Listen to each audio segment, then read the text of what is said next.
नमस्कार मित्रांनो, स्वागत आहे तुमचं प्रशासन अभ्यास क्लासेसमध्ये. तर आज आपण SSC बोर्ड क्लास 10 मॅथ्स 1 चा जो पहिला चॅप्टर आहे त्याचं नाव आहे linear equations in two variables. या चॅप्टरला सुरुवात करत आहोत. तर चॅप्टरला सुरुवात करण्याआधी आपण बघून घेऊया linear equations in two variables म्हणजे काय. तर पहिल्यांदा आपण बघूया इक्वेशन्स म्हणजे काय. तर इक्वेशन नावातच आहे बघा, इक्वेशन इक्वल. तर इथं दोन साइड्स असतील, एक राईट हँड साइड आणि लेफ्ट हँड साइड. ज्या राईट हँड साइड आणि लेफ्ट हँड साइडला ज्या टर्म्स दिलेल्या असतील, जो भी terms left hand side end right hand side को जो टर्म्स दिए हैं वो बोथ आर इक्वल. आता इथं मी खाली तुम्ही बघू शकता इथं की standard form of linear equations in two variables मी तिथे दिलेला आहे. तर बघा कसं आहे, ax plus by plus c is equal to 0. तर तुम्ही इथं बघू शकता इथं इक्वल टू साइन दिलेला आहे. तर इक्वल तुझ्या साइनच्या लेफ्ट साइडला आणि राईट साइडला ज्या टर्म्स दिलेल्या असतील त्या इक्वल असतील. Both the terms are equal. तर याच्यामध्ये बघा ax plus by plus c is equal to 0. तर याच्यामध्ये पण दोन ax, आता ax मध्ये बघून घ्या, हे x जे असणार आहे ते असेल आपलं व्हेरिएबल्स. आता व्हेरिएबल म्हणजे काय, तर ज्याची व्हॅल्यू आपल्याला अननोन आहे. तर आपण variable a b c d a to z पर्यंत जे काही अल्फाबेट्स आहेत, we can use that alphabets to show the variable. तर आपण कुठलेही अल्फाबेट व्हेरिएबल म्हणून यूज करू शकतो. आणि इथे a जे दिलेले आहे ते आहे कोइफिशियंट. इथे a b आणि c जे दिलेले आहेत ते कोइफिशियंट आहेत आणि x आणि y जे आहेत ते व्हेरिएबल्स आहेत. ओके, तर लिनियर इक्वेशनचा हा स्टँडर्ड फॉर्म म्हणू शकतो आपण, ax plus by plus c is equal to 0. We can say that this is the standard form of linear equation. Okay, आणखीन एक इम्पॉर्टंट कन्सेप्ट आपल्याला बघायला गेलं तर the degree of linear equations in two variables is always 1. बघा 3 आणि x मध्ये हे 3 जे आहे ते कोइफिशियंट आहे आणि x जे आहे ते व्हेरिएबल. ओके, इथं पण तसंच 2 is a coefficient and y is a variable. Okay, so 3x plus 2y plus 4 is equal to 0. तर याची जी डिग्री आहे x ची पण डिग्री 1 आणि y ची पण डिग्री 1. ऑलवेज जर असं असेल बघा, 3x square plus 2y is plus 4 is equal to 0, तर याला आपण लिनियर इक्वेशन म्हणणार का? नाही, कारण ते डिग्री किती आहे? 2. This is not a linear equation. ये लिनियर इक्वेशन नहीं है. Okay, so this is about linear equations in two variable. Okay, linear तर राहिलंच. ओके, इक्वेशन बघितलं आपण, दोन्ही साइडचे जे एक्सप्रेशन किंवा आपण टर्म्स म्हणू शकतो, दोन्ही साइडचे एक्सप्रेशन आणि टर्म्स कशा असतात? इक्वल. ओके, त्याच्यानंतर व्हेरिएबल्स किती, ज्याच्या व्हॅल्यूज आपल्याला अननोन असतात ते किती असतात? 2. म्हणून 2 व्हेरिएबल्स. तर लिनियर म्हणजे काय, तर लिनियर लाईन, लिनियर मध्येच येतं line.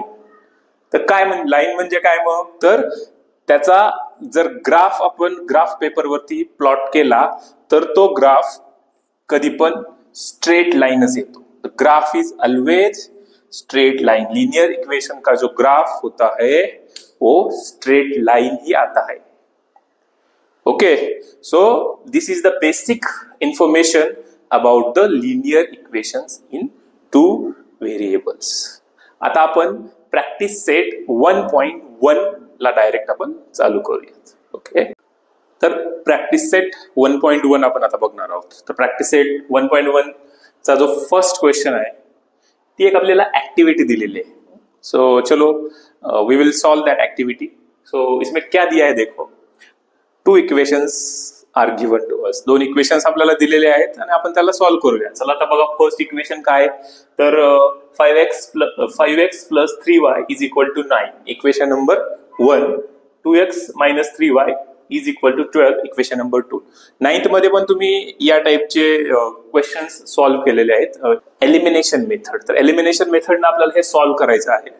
Okay, so elimination method से हम इसको सॉल्व्ह करते हैं अभी.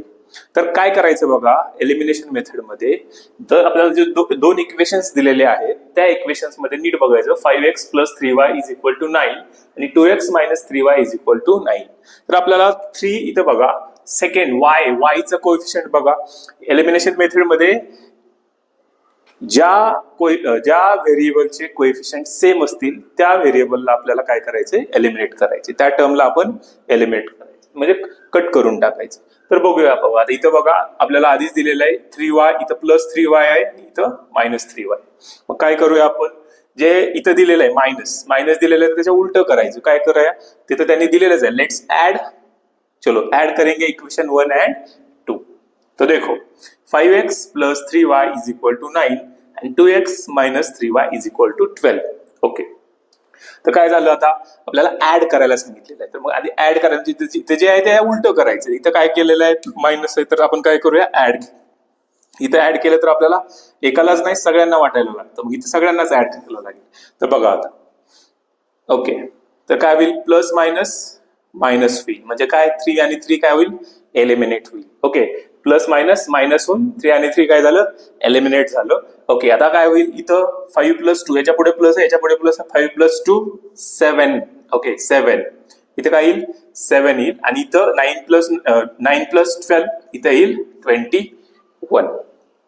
ओके, आता इथं बॉक्स मध्ये काय येईल बघा, x = आपल्याला बघा 7 आणि x आहे, तर 7 × x असतं, तर काय होईल आपल्याला 21. आपल्याला x काढायचं, तर 7 ला राईट साईडला पाठवूया आपण, तर इथे येईल 21 आणि इथे येईल 7. तर आपल्याला x ची व्हॅल्यू मिळून जाईल 7 × 1 = 7, 7 × 3 = 21. So x = 3. आपल्याला मिळालं x = 3. आता ही ऍक्टिव्हिटी आहे, तर ऍक्टिव्हिटी मध्ये आपल्याला व्हॅल्यूज जसंच्या तशा लिहायला लागतील. तर इथं बघा मी लिहून ठेवला 21/7. x ची व्हॅल्यू आपल्याला मिळाली. काय आहे x ची value, of x is 3. Okay, आता बघा इथं पण आधीच त्यांनी ऍक्टिव्हिटी मध्ये दिलेलं होतं, place x = 3 in equation number 1. चला, आता इक्वेशन नंबर 1 पण इथं लिहिलेलं आहे. इक्वेशन नंबर 1 बघा, 5x + 3y = 9. तर इथं आपण ते लिहून ठेवलेले आहे. तर इथं काय करणार, x च्या जागी आपण 3 पुट करायचं आपल्याला, ते त्यांनी सांगितलेलं आहे, तर करूया आपण पुट 3. ओके, सो काय होईल, 5 × 3 काय होईल, 5 × 3 15 + 3y = 9. ओके, इकडं +15 आहे, +15 ला जर आपण तिकडे पाठवलं तर ते काय, राईट हँड साईडचं लेफ्ट हँड साईडला आपण जर शिफ्ट केलं तर +15 बनून जातं -15. ओके, सो 3y ला 3y आपण खाली घेतलं ऍज इट इज. 9 - 15, 15 - 9 किती येतं बघा, 15 - 9 येतं 6, पण साइन कोणाचं येणार, ग्रेटर नंबर, म्हणून -6. तर आता y ची व्हॅल्यू काढायची. y ची व्हॅल्यू काढायची असेल 3 ला तिकडे पाठवा, तर काय होईल, -6 / 3. सो 3 × 1 = 3, 3 × 2 = 6, -2. ओके, सो y ची व्हॅल्यू काय आली, -2. आणि फायनली सोल्युशन मध्ये आपण काय लिहिणार, x is 3 and y is -2. Okay, so this is the solution of question number 1 activity. आता बघा, प्रॅक्टिस सेट 1.1 मधला जो सेकंड क्वेश्चन आहे त्याच्यामधला हा एक क्वेश्चन आहे. तर बघा काय क्वेश्चन आहे, 3a + 5b = 26 ते इक्वेशन नंबर 1 आणि a + 5b = 22 इक्वेशन नंबर 2 म्हणूया आपण याला. ओके, तर बघा आता ह्याला सॉल्व्ह कसं करायचं, बघ 3a + 5b = 26 and a, आता a च्या पुढे काहीच नाही म्हणजे त्याचा कोएफिशियंट असतो 1, + 5b = 22. तर आता बघा 5b, इथं पण फर्स्ट इक्वेशन मध्ये पण 5b आणि सेकंड इक्वेशन मध्ये पण 5b, तर ह्या b चे जे दोन्ही कोएफिशियंट आहेत, दोन्ही इक्वेशन मधल्या दोन्ही b चे कोएफिशियंट सेम आहेत, तर आपण इझिली त्याला एलिमिनेट करू शकतो. ओके, आता काय करायचं, इथं प्लस आहे, तर आपल्याला काय करायला लागेल, एलिमिनेशन करण्यासाठी याला 5 मधून 5 मायनस करण्यासाठी दोघांना सबट्रॅक्ट करायला लागेल. तर मग काय करणार, subtract equation 2 from 1. Okay, by subtracting equation 2 from 1 we can get the answer. चला बघूया. तर इक्वेशन 1 काय, 3a + 5b = 26 आणि इक्वेशन 2 काय, a. ओके, त्याचा कोएफिशियंट काहीच नसतो म्हणजे 1 + 5b = 22. सबट्रॅक्ट करायचं आपल्याला. तर बघा इथं सबट्रॅक्ट करायचं म्हटल्यानंतर इथं मायनस करायला लागेल, इथं प्लस याच्या पाठ मायनस मायनस. ओके, हे प्लस आणि हे मायनस मायनस होऊन जाईल. 5 मायनस 5 एलिमिनेशन. ओके, आता 1 मधून ओके 3 मधून 1 गेलं राहिलं की तर 2a ॲज इट इज. आणि 22 मधून 22 गेलं, सॉरी 26 मधून 22 मायनस झाल्यानंतर राहतं 4. ओके, आता a ची व्हॅल्यू काढूया आपण. a is equal to, okay 2 ला शिफ्ट करा राईट साईडला, तर a is equal to 4/2. So a is equal to equation. Okay, so काय आली याची व्हॅल्यू? a आलं 2. चला आता आपल्याला a निघालं, आता आपल्याला काढायचे b. तर आपण काय करूया, a is equal to 2 equation 1 किंवा इक्वेशन 2 दोन्ही पैकी कुठल्या इक्वेशन मध्ये पुट केलं तर आपल्याला b ची व्हॅल्यू निघून जाईल. तर आपण म्हणूया इथं put a is equal to 2 in equation 1 किंवा 2 दोन्ही पैकी कुठे पुट केलं तरी आपल्याला व्हॅल्यू निघून जाईल. चला आता आपण सॉल्व्ह करूया, b ची व्हॅल्यू आपण सॉल्व्ह करूया. चला बघा आता काय equation 1 3a plus 5b is equal to 26. So 3a plus 5b is equal to 26. So a ची व्हॅल्यू काय है? a की वैल्यू इधर पुट करने की. सो क्या है a की value? 2. So 2 plus 5b is equal to 26. So क्या होता है 3 into 2, 3 into 2 6 plus 5b is equal to 26 plus 6 ला तिकडे पाठवा. प्लस 6 लेफ्ट हँड साइडला शिफ्ट झालं तर ते बनतं -6. So 5b is equal to 26 minus 6. So 5b as it is. 26 minus 6, 20. Okay. So b ची व्हॅल्यू काढायची. b is equal to 20/5. So b काय येईल? 5 1 5, 5 4 20. So value of b is 4. Okay. चला आपण इक्वेशन सॉल्व्ह केली. आता a ची value काय आली होती आपली? a ची व्हॅल्यू होती 2 आणि b ची व्हॅल्यू 4. चला आपल्याला सॉल्युशन मिळालं. तर काय लिहिणार last? Therefore solution a, b is equal to a ची काय 2, 4. That's it. प्रॅक्टिस सेट 1.1 मधला क्वेश्चन नंबर 2 मधला हा सेकंड क्वेश्चन. बघा x plus 7y is equal to 10 equation number 1 आणि 3x minus 2y is equal to 7 equation number 2. आता इथे जर तुम्ही बघितलं तर कोएफिशियंट बघा, इथं x चा जो कोएफिशियंट आहे तो 1 आहे आणि इथं 3 आहे आणि इथं 7 आहे आणि 2 आहे. कोएफिशियंट सेम नाही, तर या केसमध्ये काय करणार? आपल्याला कोएफिशियंट सेम करायचे. एनी हाऊ आपल्याला काही करून कोएफिशियंट सेम करायचं. मग आता बघा इथं 7 आहे तर 2 चं 7 आपल्याला मल्टिप्लिकेशन मध्ये करता येणार नाही किंवा 7 इथलं 7 चं 2 करता येणार नाही. ओके, आता इथं 3 आहे, 3 चं 1 नाही करता येणार, पण आपण 1 चं 3 करू शकतो. तर कसं करू शकतो? पूर्ण जे इक्वेशन 1 आहे त्याला आपण काय करू शकतो? 3 न मल्टिप्लाय करू शकतो. सो आपण आधी ते करूया. इक्वेशन फर्स्ट इक्वेशन आणि सेकंड इक्वेशनचे जे x चे जे कोएफिशियंट आहे ते सेम करून घेऊया. ठीक आहे, चला बघा. तर काय म्हणणार? Multiplying equation 1 by 3. By multiplying equation 1 by 3.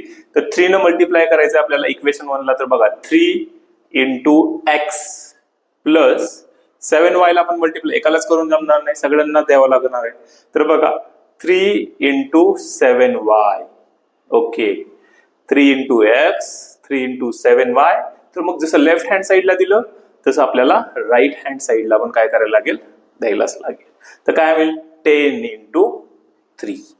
तर बघा किती येईल equation? 3 into x 3x plus 3 into 7 21y as it is equal to 10 into 3 30. चला आपण याला आपण म्हणूया इक्वेशन नंबर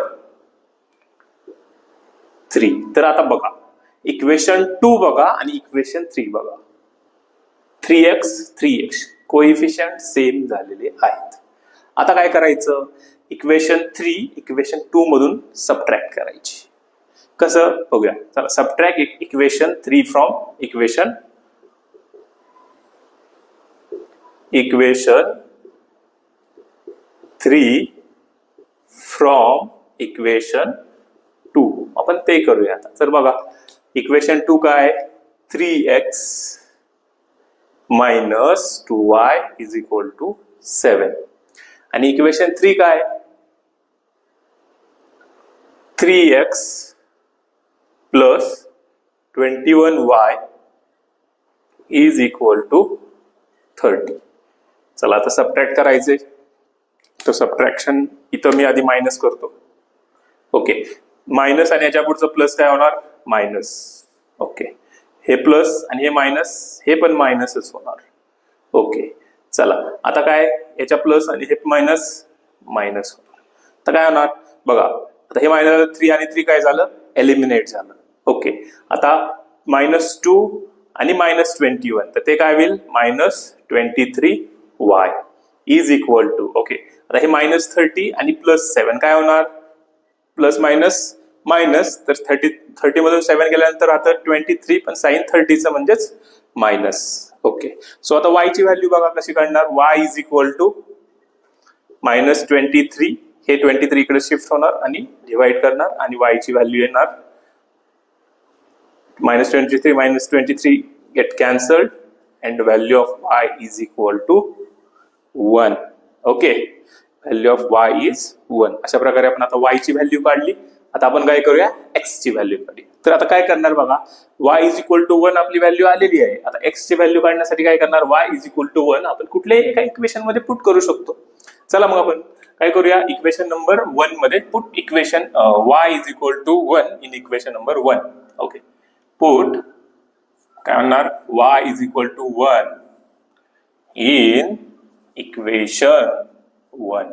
ओके, काय इक्वेशन नंबर 1 बघा, x plus 7y, x plus 7y is equal to 10. So चला बघा, x plus 7 into y ची व्हॅल्यू काय, 1 is equal to 10. तर काय होणार, x, ओके, x ला x as it is, 7 into 1 7 is equal to 10. Okay, x plus 7 is equal to 10. आता plus 7 तिकडे गेल्यानंतर काय होईल, x is equal to 10 minus 7 x is equal to 3. Okay, so काय आली y ची व्हॅल्यू 3, y ची व्हॅल्यू काय आली 3. चला ओके, x ची व्हॅल्यू सॉरी तर काय आली, x ची व्हॅल्यू 3 आणि y ची व्हॅल्यू 1. ओके, अशा प्रकारे आपण आता हे पण हा पण क्वेश्चन सॉल्व्ह करून घेतलेला आहे. तर आपण आता काय करूया, सोल्युशन लिहूया. Therefore solution x, y is equal to 3, 1. Okay, so आजच्या व्हिडिओमध्ये आपण लिनियर इक्वेशन इन 2 व्हेरिएबल्स आज आपण फक्त सुरुवात केलेली आहे. त्याच्यामध्ये आपण लिनियर इक्वेशन्स म्हणजे काय, त्याची डिग्री, त्याच्यानंतर एक फर्स्ट क्वेश्चन ऍक्टिव्हिटीचा आणि क्वेश्चन नंबर 2 मधले 2 क्वेश्चन्स आपण आज सॉल्व्ह केलेले. तर पार्ट 1 मध्ये या व्हिडिओमध्ये एवढंच असेल. नेक्स्ट व्हिडिओमध्ये आपण पूर्ण प्रॅक्टिस सेट सॉल्व्ह करून घेणार आहोत. ओके, तर व्हिडिओ आवडला असेल तर व्हिडिओला लाईक करा, व्हिडिओ शेअर करा तुमच्या फ्रेंड्स सोबत, सबस्क्राईब करा